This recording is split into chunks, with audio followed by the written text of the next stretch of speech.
Reeling under the 7 days of rage, Kenya is witnessing a turbulent time as demonstrations that were first prompted by proposed tax increases have become more intense. Thousands of protesters stormed parliament in Nairobi to vehemently oppose the tax measures, resulting in violent clashes. Fatal confrontations between demonstrators and police resulted in the deaths of at least 5 protesters. Parts of the parliament were set on fire amidst clouds of tear gas and gunfire. Amidst the escalating turmoil, India issued a severe warning to Indian nationals, urging them to take additional precautions and avoid the affected areas until the situation calms down.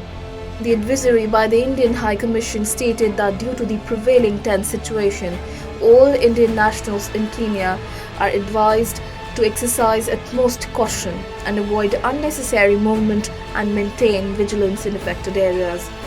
Notably, there are 20,000 Indians residing in Kenya.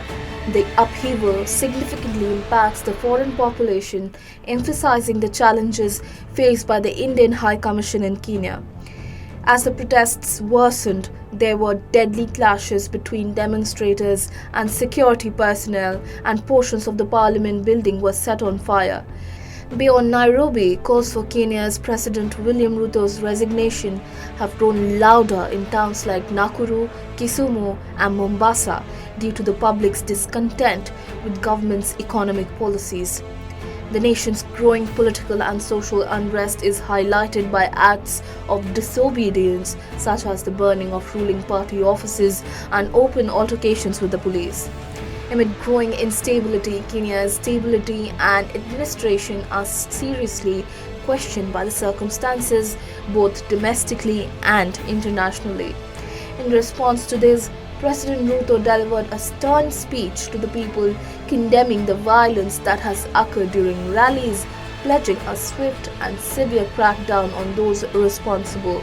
Calling them thieves posing as non-violent protesters, he issued a forewarning against more disturbances and threatened harsh punishments for anybody who stirred things up.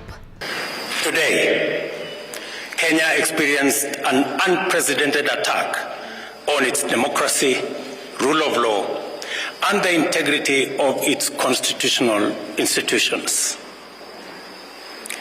An otherwise legitimate expression of the fundamental rights and freedoms of assembly, demonstration, picketing, and petitioning of public authorities by a section of law-abiding citizens of the Republic of Kenya was infiltrated and hijacked by a group of organized criminals.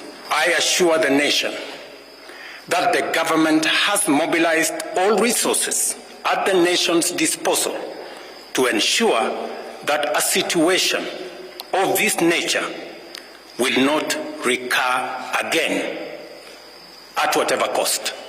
President Ruto's leadership is being distrusted by the public more so because of the current crisis in Kenya, which serves as a harsh reminder of country's pervasive economic inequities and governance issues.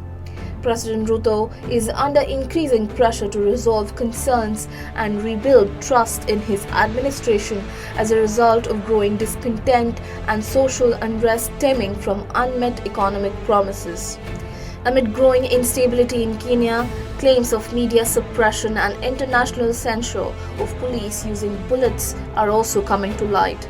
Civil rights abuses such as arbitrary arrests, police brutality, and disappearance of protest leaders are drawing increasing criticism.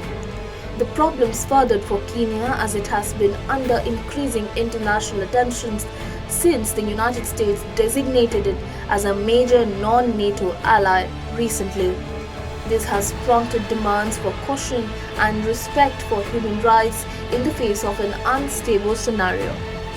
The disturbances have brought deep-seated economic frustration to light, posing one of the government's biggest challenges in decades and raising concerns about the country's stability abroad.